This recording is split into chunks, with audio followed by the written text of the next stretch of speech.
ಎಲ್ಲರಿಗೂ ನಮಸ್ಕಾರ. ನಾನು ಲಲಿತಾ. ಆಹಾರಶ್ರೀ ಚಾನಲ್ಗೆ ತಮಗೆಲ್ಲರನ್ನು ಸ್ವಾಗತಿಸುತ್ತಾ ಇದ್ದೀನಿ.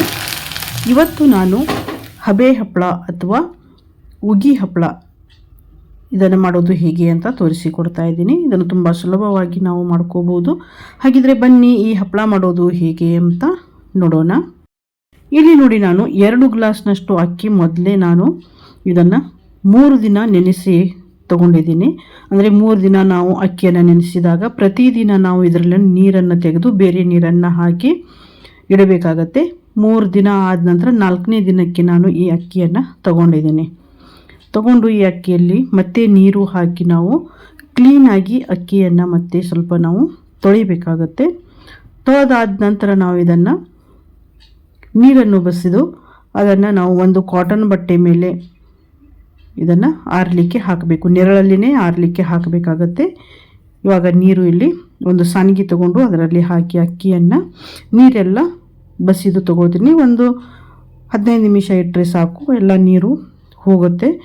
ಅದು ಹೋದ ನಂತರ ನಾವು ಒಂದು ಕಾಟನ್ ಬಟ್ಟೆ ಮೇಲೆ ಈ ಅಕ್ಕಿಯನ್ನು ಹಾಕಿ ತೆಳುವಾಗಿ ನಾವು ಆ ಬಟ್ಟೆ ಮೇಲೆ ಹರಡಬೇಕಾಗತ್ತೆ. ಅಕ್ಕಿಯೆಲ್ಲ ನೋಡಿ ಈ ರೀತಿಯಾಗಿ ತೆಳುವಾಗಿ ಹರಡಿ ನೀವು ಒಂದಿನ ಬಿಡ್ಬೋದು. ಫ್ಯಾನ್ ಹಚ್ಚಿ ನೀವು 3 ರಿಂದ 4 ಗಂಟೆನೂ ಕೂಡ ಬಿಟ್ಟು ನೀವು ಅಕ್ಕಿ ಚೆನ್ನಾಗಿ ಒಣಗಿದ ತಕ್ಷಣ ನೀವು ಗಿರಣಿಗೆ ಕೊಟ್ಟು ಹಿಟ್ಟು ಮಾಡಿಸ್ಕೊಂಡು ಬರಬೇಕಾಗತ್ತೆ. ಈಗ ನಾನಿಲ್ಲಿ ಮಿಕ್ಸರ್ನಲ್ಲಿನೇ, ನಿಮ್ಮ ಮಿಕ್ಸರ್ ಚೆನ್ನಾಗಿತ್ತು ಅಂದರೆ ಮಿಕ್ಸರ್ನಲ್ಲಿನೇ ನೈಸಾಗಿ ನೀವು ಹಿಟ್ಟು ಮಾಡ್ಕೋಬೋದು. ನಾನು ಸ್ವಲ್ಪನೇ ಇರೋದರಿಂದ ಮಿಕ್ಸರ್ನಲ್ಲಿನೇ ಮಾಡ್ಕೊಂಡಿದ್ದೀನಿ. ಹೆಚ್ಚು ಇತ್ತು ಅಂದರೆ ನೀವು ಗಿರಣಿಗೆ ಕೊಟ್ಟು ಇದನ್ನು ಹಿಟ್ಟು ಮಾಡಿಕೊಂಡು ಬರ್ಬೋದು. ಇದಕ್ಕೆ ಇಲ್ಲಿ ಹಿಟ್ಟು ತೊಗೊಂಡಿದ್ದೀನಿ. ಸಾಣಿಸಿ ತೊಗೊಂಡಾದ ನಂತರ ಇದಕ್ಕೆ ಬೇಕಾಗುವಷ್ಟು ನೀರು ಸೇರಿಸಬೇಕಾಗತ್ತೆ. ಅಂದರೆ ನಾವು ಇದು ಇಡ್ಲಿ ಹಿಟ್ಟಿನ ಹದದಲ್ಲಿ ನಾವು ಈ ಬ್ಯಾಟರನ್ನು ರೆಡಿ ಮಾಡ್ಕೋಬೇಕು. ಸ್ವಲ್ಪನೇ ನೀರು ನೋಡಿಕೊಂಡು ಸೇರಿಸ್ಕೊಂಡು ಇಡ್ಲಿ ಹಿಟ್ಟಿನ ಹದದಲ್ಲಿ ಈ ಹಿಟ್ಟು ಮಾಡ್ಕೊಳ್ಳಿ. ನಾನಿಲ್ಲಿ ತೋರಿಸ್ತಾ ಇದ್ದೀನಿ ನೋಡಿ, ಈ ರೀತಿಯಾಗಿ ಮಾಡ್ಕೊಳ್ಳಿ. ಇದನ್ನು ಮಾಡಿ ಆದ ನಂತರ ಒಂದು 2 ಗಂಟೆ ನೀವು ಹಾಗೇ ಇದನ್ನು ಮುಚ್ಚಿಡಬೇಕಾಗತ್ತೆ. ಅಂದರೆ ಸ್ವಲ್ಪ ಹಿಟ್ಟು ನೆನಿಬೇಕು. ಅದು ನಂತರ ನಾವು ಹಪ್ಪಳವನ್ನು ಮಾಡ್ಕೋಬೇಕು. ಇವಾಗ ಇಲ್ಲಿ ನೋಡಿ 2 ಗಂಟೆ ನಂತರ ನಾನಿಲ್ಲಿ ತಗೊಂಡಿದ್ದೀನಿ. ಈ ಹಿಟ್ಟು ನೆನಲಿಕ್ಕಿಟ್ಟು 2 ಗಂಟೆಗಿಂತಲೇ ಹೆಚ್ಚು ಆಗಿದೆ. ಇವಾಗ ಇದಕ್ಕೆ ಸ್ವಲ್ಪ 1 ಟೀ ಸ್ಪೂನಷ್ಟು ನಾನು ಬಿಳಿ ಎಳ್ಳು ಸೇರಿಸ್ತಾ ಇದ್ದೀನಿ. ಹಾಗೆಯೇ 1 ಟೀ ಸ್ಪೂನಷ್ಟು ಜೀರಿಗೆ, ಹಾಗೆಯೇ 2 ಟೀ ಸ್ಪೂನಷ್ಟು ಇಲ್ಲಿ ಉಪ್ಪು ಸೇರಿಸ್ತಾ ಇದ್ದೀನಿ. ಉಪ್ಪು ನೋಡಿಕೊಂಡು ಸೇರಿಸಿ, ಹಾಗೆಯೇ ಸ್ವಲ್ಪ ಕೊತ್ತಂಬರಿ ಸೊಪ್ಪು ಸೇರಿಸಿ ಇದನ್ನು ಚೆನ್ನಾಗಿ ಮಿಕ್ಸ್ ಮಾಡ್ಕೋಬೇಕು. ಇದರಲ್ಲಿ ಹಸಿಮೆಣಸಿನ್ಕಾಯಿ, ಕೊತ್ತಂಬರಿ ಸೊಪ್ಪು, ಹಸಿ ಶುಂಠಿ ಮತ್ತು ಬೆಳ್ಳುಳ್ಳಿ, ನೀವು ತಿನ್ನೋರಾಗಿದ್ದರೆ ಬೆಳ್ಳುಳ್ಳಿ, ಇವಿಷ್ಟು ತರಿಯಾಗಿ ರುಬ್ಬಿನೂ ಕೂಡ ಪೇಸ್ಟ್ ಮಾಡಿ ಇದರಲ್ಲಿ ಹಾಕಬಹುದು. ಅದು ಕೂಡ ತುಂಬ ಚೆನ್ನಾಗಿ ಮಸಾಲೆ ಹಪ್ಪಳ ತುಂಬ ಚೆನ್ನಾಗಿ ಆಗುತ್ತೆ. ಹಪ್ಪಳ ಮಾಡಿದ ನಂತರ ನಾವು ಈ ರೀತಿ ಬುಟ್ಟಿ ತಗೋಬೇಕಾಗತ್ತೆ. ಆ ಬುಟ್ಟಿ ಮೇಲೆ ಮೊದಲು ಹಪ್ಪಳವನ್ನು ಹಾಕಬೇಕು. ಯಾವುದಾದ್ರು ಪ್ಲೇಟ್ ಮೇಲೆ ಅಥವಾ ಪರಾತ್ನಲ್ಲಿ ಮೊದಲಿಗೆ ಫಸ್ಟಿಗೆ ನೀವು ಹಪ್ಪಳವನ್ನು ಹಾಕ್ಲಿಕ್ಕೆ ಹೋಗಬೇಡಿ, ಯಾಕೆಂದರೆ ಅಂಟ್ಕೊಂಡ್ಬಿಡತ್ತೆ. ನೀವು ಹಪ್ಪಳ ಮಾಡಿದ ತಕ್ಷಣ ಈ ಥರ ಬುಟ್ಟಿ ಇತ್ತು ಅಂದರೆ ಬುಟ್ಟಿ ಮೇಲೆ ಹಾಕ್ಬೋದು. ಇಲ್ಲಾಂದರೆ ಡೈರೆಕ್ಟಾಗಿ ನೀವು ಕಾಟನ್ ಬಟ್ಟೆ ಮೇಲೇನೂ ಕೂಡ ತೊಗೊಂಡು ಹೋಗಿ ಹಾಕಬಹುದು. ಈಗ ಇಲ್ಲಿ ಒಂದು ಪರಾತ್ನಲ್ಲಿ ನೀರು ತೊಗೊಂಡಿದ್ದೀನಿ. 2 ಅಥವಾ 3 ಪ್ಲೇಟ್ ತೊಗೋಬೇಕಾಗತ್ತೆ. ಪ್ಲೇಟಿಗೆ ನಾವು ಎಣ್ಣೆ ಹಚ್ಚಬಾರ್ದು.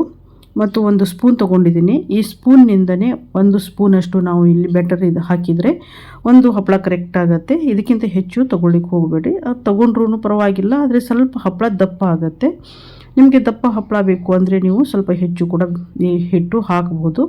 ತೆಳ್ಳಗೆ ಬೇಕು ಅಂದರೆ ನೀವು ನಾನು ತೊಗೊಂಡಿದ್ದೀನಿ ನೋಡಿ, ಇಷ್ಟು ತೊಗೊಂಡ್ರೆ ಸಾಕಾಗತ್ತೆ. ಈ ರೀತಿಯಾಗಿ ಪ್ಲೇಟ್ನಲ್ಲಿ ಹಾಕಿ ಹಿಟ್ಟು ಎಲ್ಲ ಕಡೆಗೂ ಮಾಡಬೇಕು. ಈಗ ಇಲ್ಲಿ ಗ್ಯಾಸ್ ಮೇಲೆ ಒಂದು ಪಾತ್ರೆ ಇಟ್ಕೊಂಡಿದ್ದೀನಿ. ಅದರಲ್ಲಿ ನೀರು ಬಿಸಿ ಮಾಡಲಿಕ್ಕೆ ಇಟ್ಟಿದ್ದೀನಿ.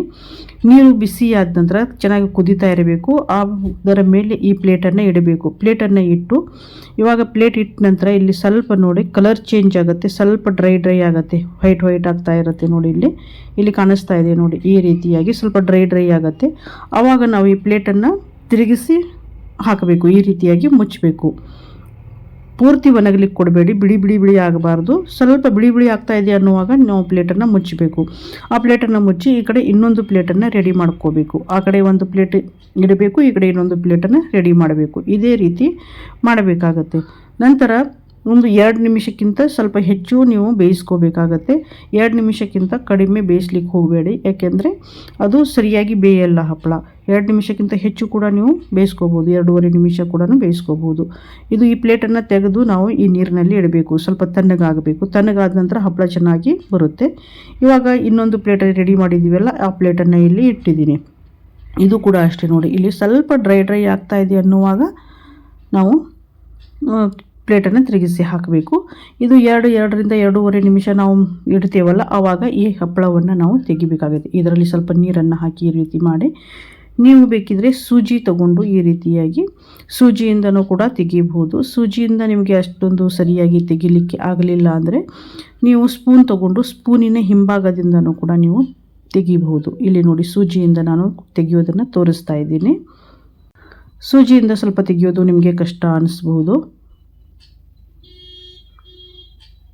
ನಾವು ಪ್ಲೇಟ್ ಎಣ್ಣೆ ಏನೂ ಹಚ್ಚಬಾರ್ದು. ಎಣ್ಣೆ ಹಚ್ಚಿದ್ದೀವಿ ಅಂದರೆ ಏನಾಗುತ್ತೆ ಅಂದರೆ ಹಪ್ಪಳ ಏನೋ ಚೆನ್ನಾಗಿ ಬರುತ್ತೆ, ಆದರೆ ನಾವು ಬಹಳ ದಿನಗಳವರೆಗೆ ವರ್ಷಗಟ್ಟಲೆ ಸ್ಟೋರ್ ಮಾಡಿ ಇಡೋದಾದರೆ ಹಪ್ಪಳಕ್ಕೆ ಸ್ಮೆಲ್ ಬರಲಿಕ್ಕೆ ಶುರುವಾಗುತ್ತೆ. ಹೀಗಾಗಿ ನಾವು ಇದಕ್ಕೆ ಎಣ್ಣೆ ಹಚ್ಚಬಾರ್ದು, ಹಾಗೆಯೇ ತೆಗಿಬೇಕು. ಇವಾಗ ನೋಡಿ ಎಷ್ಟು ತೆಳುವಾಗಿ ಎಷ್ಟೊಂದು ಚೆನ್ನಾಗಿ ಹಪ್ಪಳ ಬಂದಿದೆ. ಈಗ ಈ ತೆಗೆದಂಥ ಹಪ್ಪಳನ ಈ ಬುಟ್ಟಿ ಮೇಲೆ ಈ ರೀತಿಯಾಗಿ ಹಾಕ್ತಾ ಇದ್ದೀನಿ. ನಿಮ್ಮ ಹತ್ರ ಈ ರೀತಿ ಬುಟ್ಟಿ ಇಲ್ಲ ಅಂದರೆ ನೀವು ಡೈರೆಕ್ಟಾಗಿ ಬಟ್ಟೆಯಲ್ಲಿ ಮನೆಯಲ್ಲಿನೇ ನೆರಳಲ್ಲಿನೇ ಈ ಹಪ್ಪಳವನ್ನು ಒಣಗಿಸ್ಕೋಬಹುದು. ಇದಕ್ಕೆ ಬಿಸಿಲು ಬೇಕು ಅಂತ ಏನಿಲ್ಲ. ಬೇಕು ಅಂತ ಅಂದರೆ ನೀವು ಮಾರನೇ ದಿನ 1-2 ಗಂಟೆ ಇದನ್ನು ಬಿಸಿಲಿಗೆ ಹಾಕಬಹುದು.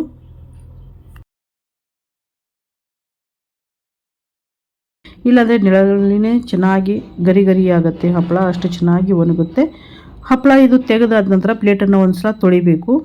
ತೊಳೆದಾದ ನಂತರ ಒಂದು ಕಾಟನ್ ಬಟ್ಟೆಯಿಂದ ಕ್ಲೀನಾಗಿ ಒರೆಸ್ಕೊಳ್ಳಿ. ಪ್ಲೇಟ್ ತಂಪಿರುವಾಗ, ನೀರಿರುವಾಗ ಅದರಲ್ಲಿ ಬ್ಯಾಟರನ್ನು ಹಾಕಬಾರದು, ಅಂದರೆ ಹಪ್ಪಳ ಸರಿಯಾಗಿ ಬರಲ್ಲ.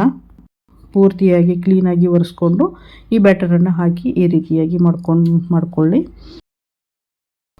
ತುಂಬ ಚೆನ್ನಾಗಿ ಹಪ್ಪಳ ಆಗುತ್ತೆ. ಇವಾಗ ನೋಡಿ, ಇಲ್ಲಿ ಇದು ಕೂಡ ನಾನು ಒಂದು ಸ್ಪೂನಿನ ಹಿಂಭಾಗದಿಂದ ಹೇಗೆ ತೆಗೆಯೋದು ಅಂತ ತೋರಿಸ್ತೀನಿ ನಿಮಗೆ. ಇವಾಗ ನೋಡಿ,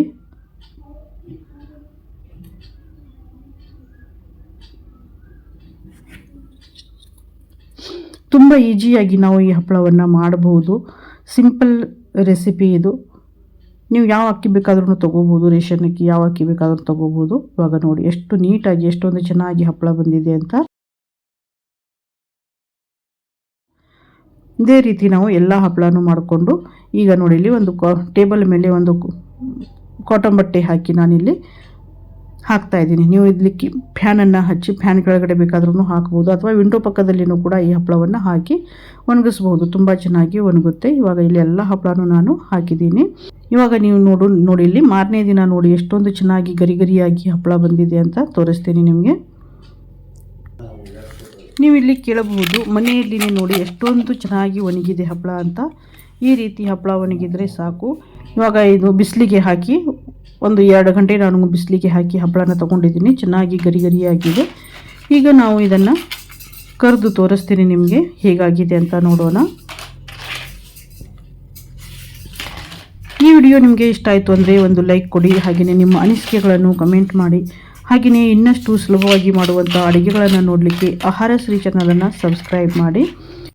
ಹಪ್ಪಳ ಸಂಪೂರ್ಣ ಒಣಗಿದ ಮೇಲೆ ಏರ್ ಟೈಟ್ ಡಬ್ಬಿಯಲ್ಲಿ ಹಾಕಿ ಸ್ಟೋರ್ ಮಾಡಿ ಇಡಿ. 1 ವರ್ಷ ಇಟ್ಟು ನೀವು ತಿನ್ನಬಹುದು. ಈಗ ಎಣ್ಣೆಯಲ್ಲಿ ಕರೆದ್ರೆ ಸೂಪರ್ ಕ್ರಿಸ್ಪಿ ಹಪ್ಪಳ ಇಲ್ಲಿ ರೆಡಿ. ಇಲ್ಲಿ ನೀವು ಹಪ್ಪಳ ಸೈಜ್ ನೋಡ್ಬೋದು, ಎಷ್ಟು ಚಿಕ್ಕದ ಹಪ್ಪಳ, ಎಷ್ಟೊಂದು ದೊಡ್ಡದಾಗಿದೆ. ಈ ರೆಸಿಪಿ ನಿಮಗೆ ಇಷ್ಟ ಆಯಿತು ಅಂದರೆ ಲೈಕ್ ಮಾಡಿ. ಹಾಗೆಯೇ ಇನ್ನಷ್ಟು ಸುಲಭವಾಗಿ ಮಾಡುವಂಥ ಅಡುಗೆಗಳನ್ನು ನೋಡಲಿಕ್ಕೆ ಆಹಾರಶ್ರೀ ಚಾನಲನ್ನು ಸಬ್ಸ್ಕ್ರೈಬ್ ಮಾಡಿ. ಎಷ್ಟೊಂದು ಕ್ರಿಸ್ಪಿಯಾಗಿ ಬಂದಿದೆ ನೋಡಿ ಹಪ್ಪಳ. ಬಾಯಲ್ಲಿ ಇಟ್ಟರೆ ಹಾಗೆ ಕರಗಿಬಿಡುತ್ತೆ, ಅಷ್ಟು ಚೆನ್ನಾಗಿ ಬಂದಿದೆ. ಎಣ್ಣೆನೂ ಕೂಡ ಹೆಚ್ಚು ಹೀರ್ಕೊಳ್ಳಲ್ಲ. ಯಾವ ಹೆದರಿಕೆಯೂ ಇಲ್ಲದೆ ನೀವು ಈ ರೆಸಿಪಿಯನ್ನು ಟ್ರೈ ಮಾಡಬಹುದು. ಈ ವಿಡಿಯೋನ ಪೂರ್ತಿಯಾಗಿ ನೋಡಿದ ತಮಗೆಲ್ಲರಿಗೂ ನನ್ನ ಧನ್ಯವಾದಗಳು.